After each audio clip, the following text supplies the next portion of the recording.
नमस्कार, जोहार झारखंड देख रहे हैं आप और मैं आपके साथ रंजना रावत। बुलेटिन की शुरुआत करेंगे इस वक्त की बड़ी खबर से और बड़ी खबर आपको गिरिडीह से बता दें।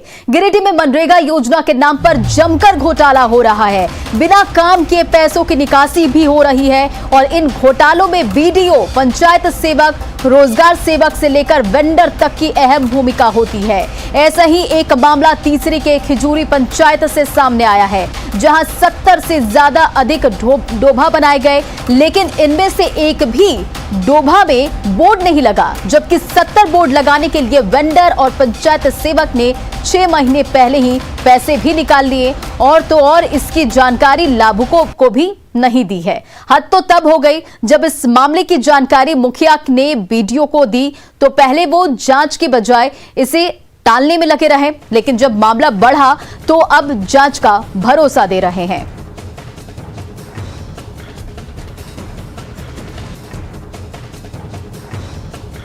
तो देखिए, गिरिडीह के तीसरी प्रखंड से आपको 70 से अधिक डोभे का मैंने जांच किया, स्थल पे जाजा देखा, एक भी स्थल पे बोर्ड नहीं पाया गया, जबकि इसका आंदोलन बीडीओ को जाके आवेदन भी दिया गया।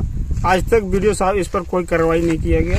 बीडीओ साहब आए, जांच करके चले गए, आज तक कोई कार्रवाई नहीं किया गया। जब उसको कहने जाने के बाद कहता कि हाँ कार्रवाई होगी, और आज तक कोई कार्रवाई नहीं हुआ। इसको लेकर के 2 बार आवेदन दिया गया था। जिसे मेरे संज्ञान में आता है उसकी जांच करते हैं। जैसे हमारा खिजूरी पंचायत से आया, हमने किया जी 3 डोभा का जांच किया, कुआं का जांच किया।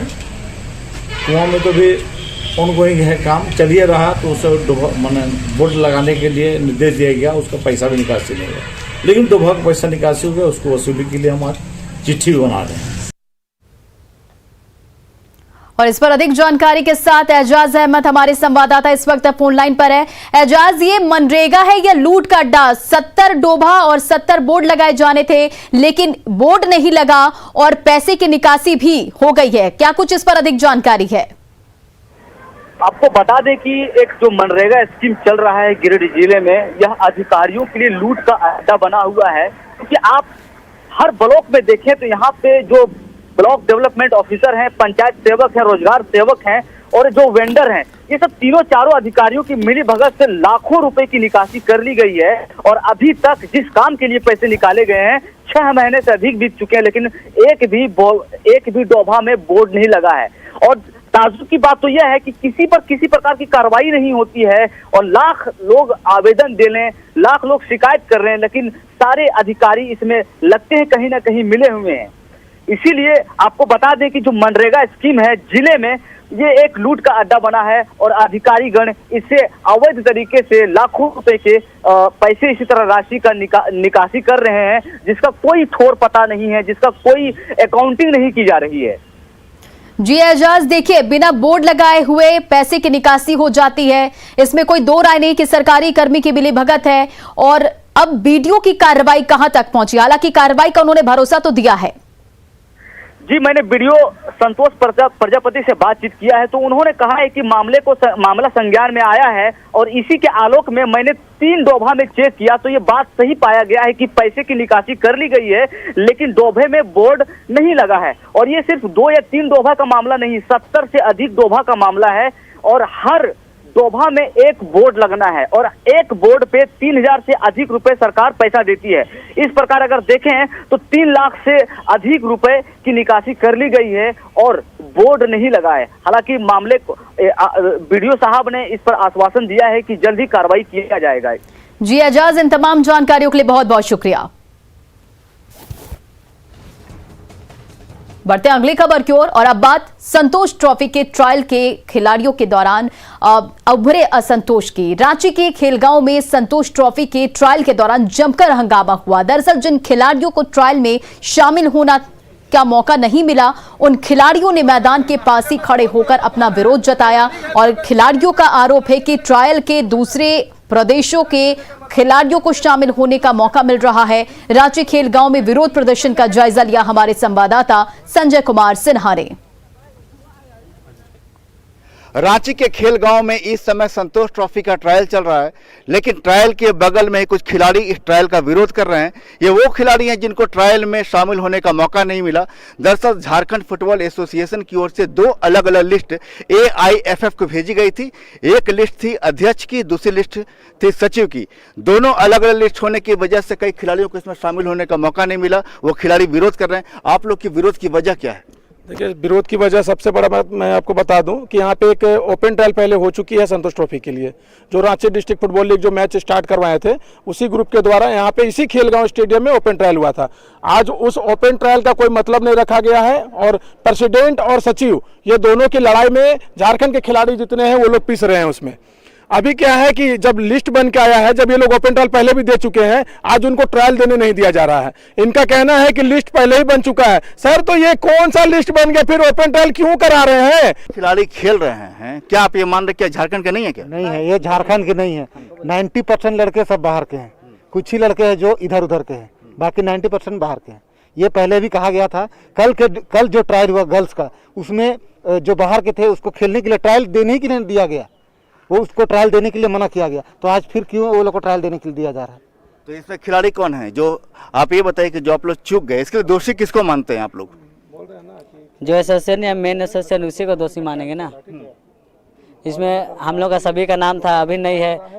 टॉप लिस्ट 35 बनाया गया था, अचानक से देखे तो यहाँ पर 22 की है, जिसमें कहाँ के रहने वाले हैं? पिछले 4 साल पहले जो रांची लीग हुआ था, बी डिवीजन में लगभग 100 टीम थी, आज तक उसका ब्यौरा भी नहीं दिए हैं। जबकि हम लोग टीम मैनेजर है, कोई मीटिंग नहीं होता है इनका।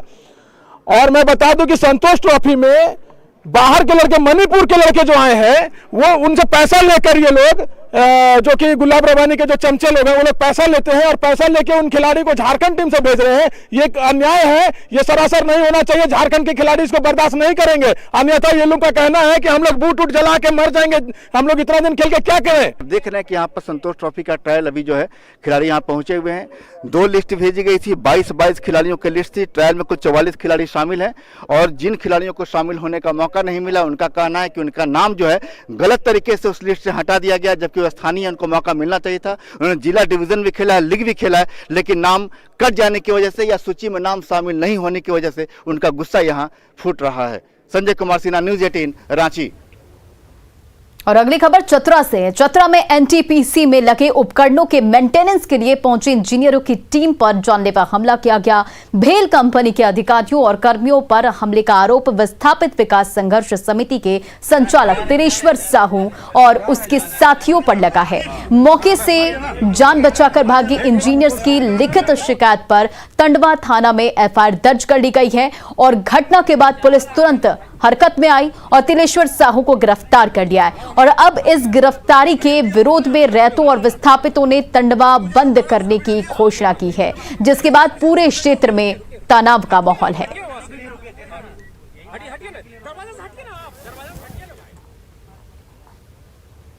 और मंगलवार को रांची में JPSC-PT रिजल्ट के खिलाफ अभ्यर्थियों के प्रदर्शन के दौरान जमकर हंगामा हुआ था और इस दौरान पुलिस ने अभ्यर्थियों पर जमकर लाठियां भी चटकाई थी। और इस मामले में पुलिस प्रशासन की ओर से बीजेपी के 2 विधायक भानु प्रताप शाही और नवीन जायसवाल समेत 13 नामजद और 300 अज्ञात के खिलाफ मामला दर्ज किया गया है। बीजेपी विधायकों ने इस मामले में पुलिस के साथ ही सरकार की कार्रवाई पर भी सवाल उठाए हैं। हुआ उसके 1 दिन के बाद किस तरह से मुकदमे करके डरवाने की कोशिश की जा रही है और किनके इशारे पर मुकदमे लालपुर थाने में हम लोगों के ऊपर की गई है। आंदोलन बिल्कुल शांतिप्रिय था, कहीं से कोई एक पत्थर का रोड़ा भी छात्र छात्राओं के तरफ से आंदोलन में नहीं चला। उल्टा पुलिस ने लाठी भी चलाया और उल्टा हम लोगों के ऊपर मुकदमा भी करके डरवाने का काम किया है। तो ये दर्शाता है सरकार की नीयत पर। वो नौजवानों की, छात्र छात्राओं की आवाज़ को कुचलने का प्रयास कर रही है, दबाने का प्रयास कर रही है। लेकिन हम लोग उनके इस कानूनी रवैया से और डरा के और धमका के स्टूडेंट की बात हम लोग नहीं करें, ये संभव नहीं है। जेल जाना होगा तो जेल जाने के लिए भी हम लोग तैयार हैं और आंदोलन करना होगा तो आंदोलन करने के लिए भी तैयार हैं। तो बीजेपी विधायकों ने जहां सरकार की कार्रवाई का विरोध किया, वहीं जेएमएम प्रवक्ता मनोज पांडे ने कहा कि सरकार अपना काम कर रही है और जो भी कोई सरकारी कामों में बाधा डालेगा उसे छोड़ा नहीं जाएगा। भी जनप्रतिनिधि हैं वो अपने अधिकार और कर्तव्य अच्छी तरह से जानते हैं। मुझे लगता है वो उनको जानना चाहिए और मदद करनी चाहिए। जहाँ तक बात है, आपको अगर कहीं आपत्ति है तो लोकतांत्रिक तरीके से आप विरोध प्रदर्शन करें, लेकिन जबरन आप ताकत के बल पर आप पुलिस पदाधिकारियों के साथ कहीं ना कहीं मिसबिहेव करेंगे, लॉ एंड ऑर्डर की समस्या उत्पन्न करने का प्रयास करेंगे, तो कानून अपना काम करेगा। और कानून ने अपना काम किया है, मुकदमे हुए हैं, उसका अनुसंधान होगा, उसकी रिपोर्ट आएगी। कानून अपने हाथ में न ले कोई भी जनप्रतिनिधि, यही बेहतर होगा। रांची में शहीद वीर बुद्धू भगत स्मारक स्थल के पास बन रहे एकलव्य मॉडल आवासीय विद्यालय का आदिवासी समुदाय के कुछ लोग विरोध कर रहे हैं। आक्रोशित लोगों ने विद्यालय की चारदीवारी गिरा दी, मिक्सचर मशीन और पानी के टैंकर को भी आग लगा दी। लोगों का कहना है कि जान देंगे, जमीन नहीं देंगे।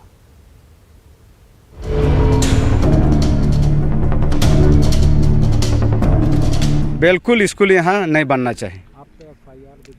दर्ज हो या जान देने के लिए भी हम लोग तैयार हैं, मगर इसमें स्कूल ना बने, या बनेगा तो जान देने के ही लिए तैयार हैं। रांची के चान्हो थाना क्षेत्र के सिलाकाई में बन रहे निर्माणाधीन एकलव्य विद्यालय के बाउंड्री वॉल को क्षतिग्रस्त कर दिया गया। विद्यालय का निर्माण शहीद वीर बुद्धू भगत के स्मारक स्थल के पास किया जा रहा था, लेकिन आदिवासी समुदाय के कुछ लोगों का कहना है कि ये जमीन उनकी धार्मिक आस्था से जुड़ी है। विद्यालय का निर्माण स्मारक स्थल की 52 एकड़ की जमीन को छोड़कर कहीं और कराया जाए। जो वीर बुद्ध भगत का जो 52 एकड़ जमीन है वो उसका स्मारक स्थल के रूप में रहे, ये मैंने हम लोग चाहते हैं। तो हम आपसे पूछना चाहते हैं कि मान लीजिए कि जहां अगर दिल्ली में महात्मा गांधी का राजघाट में 52 एकड़ या 50 एकड़ में है, वहां दूसरा को तो अलॉट नहीं किया जा सकता है। चाहे अभी अल्बर्टिका का लगा हुआ रांची में, वहां दूसरा मूर्ति तो नहीं लग सकता। विद्यालय निर्माण को लेकर आदिवासी समुदाय के लोग समर्थन और विरोध में बंट गए हैं। इस पूरे मामले पर कुछ ग्रामीणों का कहना है कि राजनीति के तहत धार्मिक भावनाओं को भड़काकर आदिवासियों के विकास में रोड़ा अटकाने का काम किया गया है। आदिवासी बच्चों के भविष्य के सपनों पर पानी फेरा गया है। निश्चित रूप से ये गहरी साजिश, बड़ी साजिश की बू आ रही है। जिस तरह से वर्षों पुराने से हम जानते हैं कि हमारा आदिवासी समाज पिछड़ा हुआ है, कुछ व्यक्ति नहीं चाहते हैं कि हमारा आदिवासी समाज आगे बढ़े, इस क्षेत्र का विकास हो, संपूर्ण विकास हो, ऐसा नहीं चाहते हैं। ऐसे बड़ी साजिश की बू आ रही है। ये लोग समाज को भ्रम फैला के मतलब लोगों को बाहर से लाता है।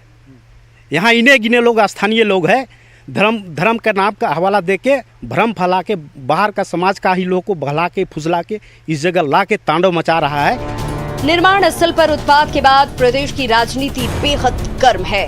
इस मामले में प्रशासन पर नाकामी के भी आरोप लग रहे हैं। पुलिस बल के साथ धक्का मुक्की करने और सरकारी काम में बाधा डालने के मामले में 33 नामजद सहित 1000 अज्ञात लोगों के खिलाफ प्राथमिकी दर्ज की गई है। इसमें सिलागाई पंचायत के मुखिया बुद्धराम उरांव भी शामिल हैं। न्यूज़ 18 के लिए रांची से ओम प्रकाश की रिपोर्ट। और रांची के चानो में एकलव्य आवासीय विद्यालय के निर्माण स्थल पर उत्पाद के बाद प्रदेश की राजनीति गर्म है। इस मामले में प्रशासन पर नाकामी के भी आरोप लग रहे हैं। मांडर विधायक बंधु तिर्की ने पूरे मामले में प्रशासन के मुख्य दर्शक बने रहने पर सवाल उठाए हैं, तो बीजेपी प्रवक्ता प्रतुल शाहदेव ने भी प्रशासन की भूमिका पर सवाल उठाते हुए सीएम से पूरे मामले में संज्ञान लेने की अपील की है। वहीं जेएमएम प्रवक्ता मनोज पांडे ने मामले के जल्द ही समाधान का भरोसा दिलाया है। लेकिन इस तरह से वहाँ जो तांडव मचा हुआ है और प्रशासन मुख्य दर्शक बनी हुई है, तो ये प्रशासन इस पर पूरा एक तरफ से प्रशासन का ही इस पर ये उसका एक तरफ से कहा जाए कि प्रशासन इसमें जिम्मेवार है। अभी भी आप बात कीजिए वहाँ पर लोगों के साथ में जो विरोध कर रहे हैं उनको भी बैठाइए, वहाँ के लोगों को बैठाइए और ग्राम सभा करके जो दूध का दूध पानी का पानी हो जाएगा। पूरे तरीके से पुलिस की मौजूदगी में वो जो निर्माणाधीन बाउंड्री था उसको तोड़ दिया, ये भी निंदनीय, ये गैर उचित है। कानून को अपने हाथों में लेने का किसी को हाथ नहीं है तो सरकार बहरहाल हेमंत सोरेन जी की है। उनको उस स्थल को चयन करने से पहले लोगों की क्या आपत्तियां हैं उस पर ध्यान देना चाहिए था, और एक बार जब स्थल का चयन हो गया तो उसके बाद इस तरीके से लोग अपने हाथ में लेकर विध्वंस करें, ये भी उचित नहीं है और ये प्रशासन का फेलियर है। जो विरोध हो रहा है गांव वालों का, उनके विरोध को भी समझना होगा। विरोध के कारण जो हैं, मुझे लगता है कि जो भी वहाँ के लोग हैं ग्रामीण, वो उनकी भावनाओं से अवगत होकर और उनकी भावनाओं के अनुरूप ही कहीं ना कहीं कुछ मुद्दे हैं, कुछ विषय हैं, जो भी मसला हो उनसे बात करके इसका समाधान सरकार करेगी, निश्चित तौर पर करेगी।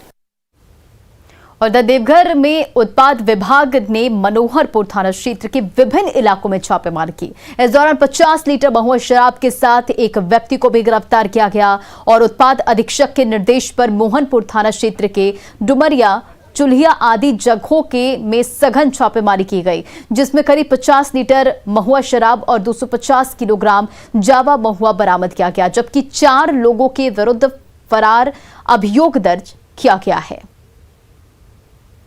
देवघर के द्वारा मोहनपुर थाना अंतर्गत डुमरिया, चुल्हिया, कोल्हड़िया, योगिया आदि जगहों में सघन एवं व्यापक उत्पाद छापामारी करके करीब 50 लीटर महुआ शराब एवं 250 किलोग्राम जावा महुआ बरामद करते हुए एक अभियुक्त को गिरफ्तार किया गया, जबकि 4 अन्य अभियुक्त के विरुद्ध फरार अभियोग दर्ज किया गया है, जिसमें डुमरिया निवासी जागेश्वर यादव को उत्पाद अधिनियम धारा 47C के तहत गिरफ्तार किया है। और कोडरमा जिले के निबंधन कार्यालय का एक अजीबोगरीब कारनामा सामने आया, जहां एक मृत व्यक्ति ने अपनी मृत्यु के 1 साल बाद अपनी जमीन दूसरे के नाम निबंधन करा दिया और निबंधन कार्यालय ने इस पर अपनी मुहर भी लगा दी। दरअसल कोडरमा के लखी बाकी क्षेत्र निवासी वैद्यनाथ सिंह की मृत्यु 2017 में हो चुकी है और मामला संज्ञान में आने के बाद निबंधन कार्यालय में न्यूज 18 ने पड़ताल शुरू की तो पता चला कि जिस व्यक्ति ने अपनी जमीन का निबंधन कराया है उस व्यक्ति के आधार का ऑनलाइन वेरिफिकेशन भी हुआ है। अब ये जांच का विषय है कि व्यक्ति का मृत्यु प्रमाण पत्र 2017 में जारी किया गया तो 2018 में जमीन कैसे निबंधन कर सकता है।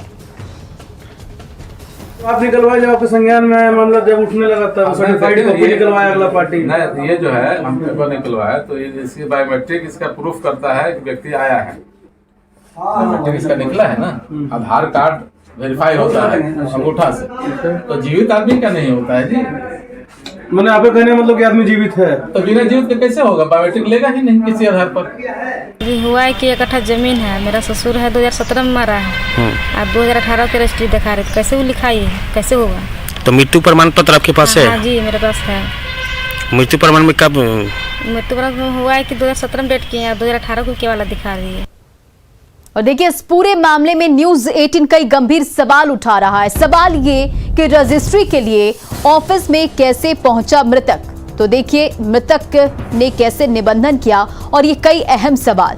2017 में मौत हुई तो 2018 में कैसे हुई जमीन की रजिस्ट्री, तो ये कई गंभीर सवाल है। रजिस्ट्री ऑफिस ने कैसे किया आधार का वेरिफिकेशन, तो देखिए ये भी कई अहम सवाल, बड़ा सवाल कि मृत व्यक्ति के नाम पर किसने बेची जमीन और रजिस्ट्री ऑफिस में फर्जीवाड़े पर कब लगेगी रोक, तो मृतक ने कैसे किया निबंधन और इस पूरे मामले पे कई गंभीर सवाल, क्या ऑफिस का कर्मी भी है फर्जीवाड़े में शामिल।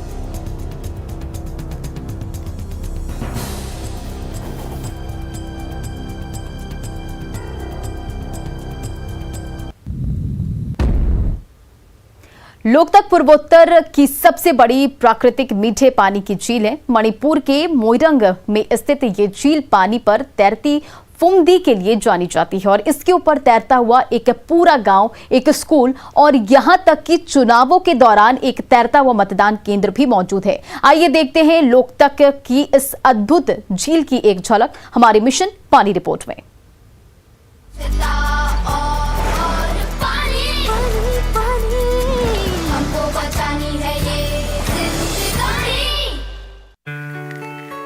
We are now at Loktak wetland system. It's fairly big. Its official figure says about 232 square kilometer. This is the place where water comes from all the surrounding hills, all the catchment areas, the water comes here in the valley of Manipur. So this is a very important wetland for Manipur because this absorbs the shock of the monsoon rain.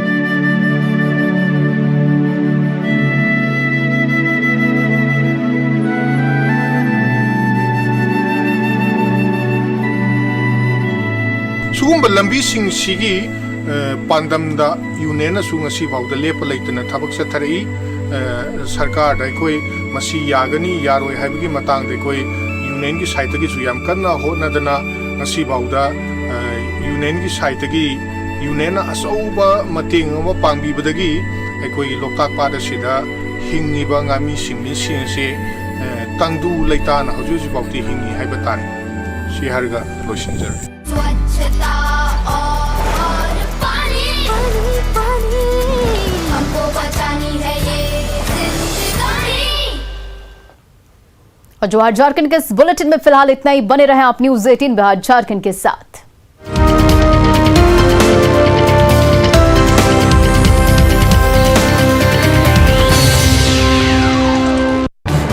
इस news headlines के प्रायोजक पेट सफा आयुर्वेदिक जून।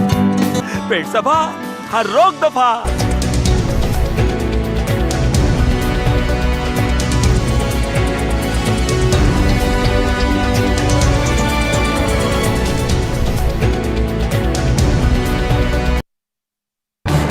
इस news headlines के प्रायोजक पेट सफा आयुर्वेदिक जून। पेट सफा हर रोग दफा।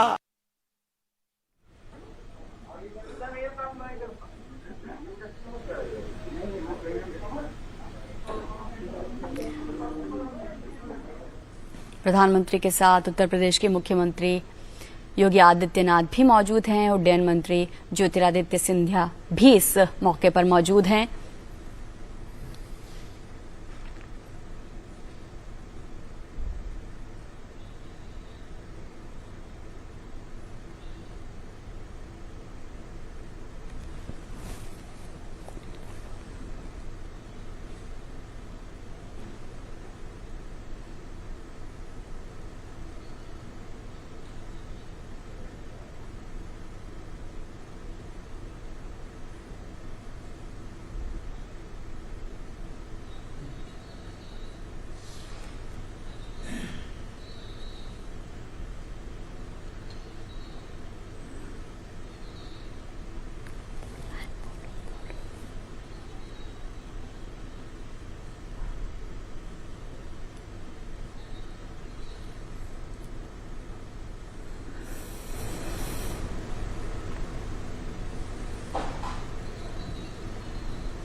और तस्वीरें आप देख पा रहे हैं गौतम बुद्ध नगर से तस्वीरें हैं जहां जेवर एयरपोर्ट का शिलान्यास चल रहा है। ये कार्यक्रम व्यापक तरीके से हो रहा है और ये तस्वीरें इस बात की तस्दीक कर रही हैं जेवर इंटरनेशनल एयरपोर्ट का शिलान्यास और प्रधानमंत्री के कर कमलों के द्वारा इस होना है। तमाम मंत्रीगण तो बड़ा महत्वपूर्ण पल है ये, न केवल उत्तर प्रदेश के लिए, दिल्ली एनसीआर के लिए, बल्कि पूरे देश के लिए। सुधाकर हमारे साथ जुड़े हुए। सुधाकर, बहुत तो ये गौतम बुद्ध नगर से सीधी तस्वीरें आप देख पा रहे हैं जहां पर जेवर एयरपोर्ट का शिलान्यास हो रहा है और अत्याधुनिक तकनीक का इस्तेमाल किया गया है। जो उड़ानें, इंटरनेशनल उड़ानें हैं, किस तरीके से होंगी और क्या व्यवस्थाएं यहां पर की गई हैं। खासकर हाई मॉड्यूलर जो मैकेनिक्स है उसका इस्तेमाल यहां पर किया गया है। गौतम बुद्ध नगर से ये तस्वीरें, कहाँ एयरपोर्ट है, किस तरीके से है, क्या व्यवस्थाएं की गई हैं, उसकी एक रूपरेखा यहाँ पर दिख रही है और प्रधानमंत्री इसका शिलान्यास करने वाले हैं। तो ये तस्वीरें हम सीधी जोड़े रखे हुए हैं कुछ ही पलों में जब ये और एक बड़ी आबादी है जिसको फ़ायदा यहाँ पर पहुँचेगा, यूपी के गौतम बुद्ध नगर में ये एयरपोर्ट होगा, तो एक कनेक्टिविटी जो है वो हर लेवल पर बढ़ेगी। खासकर इन इलाकों में रहने वाले लोगों के लिए, इस राज्य के लिए, सभी को ये फ़ायदा होगा। और ख़ासकर जहाँ तक हम बात कर रहे हैं इस सर्किट की, तो इससे कहीं ना कहीं पूरे तरह से एक इंटरनेशनल कनेक्टिविटी जो है वो काफ़ी अच्छी होगी, बृहत होगी। गौतम बुद्ध नगर से ये तस्वीरें हम आपको दिखा रहे हैं। पीएम इसकी आधारशिला रखने वाले हैं और ये अपार भीड़ प्रधानमंत्री को सुनने आई है कि उत्तर प्रदेश के गौतम बुद्ध नगर में जब प्रधानमंत्री कहेंगे तो इस एयरपोर्ट के बारे में ही नहीं बल्कि ह्यूमन टू ह्यूमन कनेक्टिविटी को बढ़ाने पर प्रधानमंत्री का विशेष तौर पर जोर है। एक एकजुटता की बात भी होगी। और कनेक्टिविटी का सिर्फ मतलब ये नहीं कि हवाई उड़ानों को लेकर ही कोई कनेक्टिविटी जैसा शब्द है, इसके कई व्यापक मीनिंग्स हैं, मतलब हैं। तो प्रधानमंत्री जब आज आधारशिला रखेंगे, उसके बाद संबोधित करेंगे, उसमें कई बातें होंगी, खासकर उत्तर प्रदेश के लोगों के लिए, गौतम बुद्ध नगर में जहां पर इस एयरपोर्ट की आधारशिला रखी जा रही है। तो ऐसे में जिन लोगों को फ़ायदा होगा वो सीधे प्रधानमंत्री से कनेक्ट करेंगे और पूरे देश को सशक्त बनाने के लिए ये आधारशिला रखी जा रही है। तो ये तस्वीरें आप जो देख रहे हैं, इस मॉडल को प्रधानमंत्री देख रहे हैं करीब से। क्या है इस मॉडल में, क्या नई बातें हैं, क्या टेक्नोलॉजी का इस्तेमाल किया गया है और क्या इसका क्षेत्रफल है, ये सारी चीज़ें प्रधानमंत्री इसका अवलोकन कर रहे हैं। साथ में उत्तर प्रदेश के मुख्यमंत्री योगी आदित्यनाथ मौजूद हैं। तो जी जो टीम है उसके साथ प्रधानमंत्री की गुफ्तगू चल रही है, बातचीत चल रही है और ये किस तरीके से काम करेगा और एयरपोर्ट्स जो हैं, इंटरनेशनल एयरपोर्ट्स हैं, उनके साथ कैसे इसे कनेक्टिव रखना है और सबसे बड़ी बात कि इसमें क्या खास है, खासियत क्या है, ये प्रधानमंत्री को बताई जा रही है। तो ये आधारशिला से पहले उस आधार को देखते हुए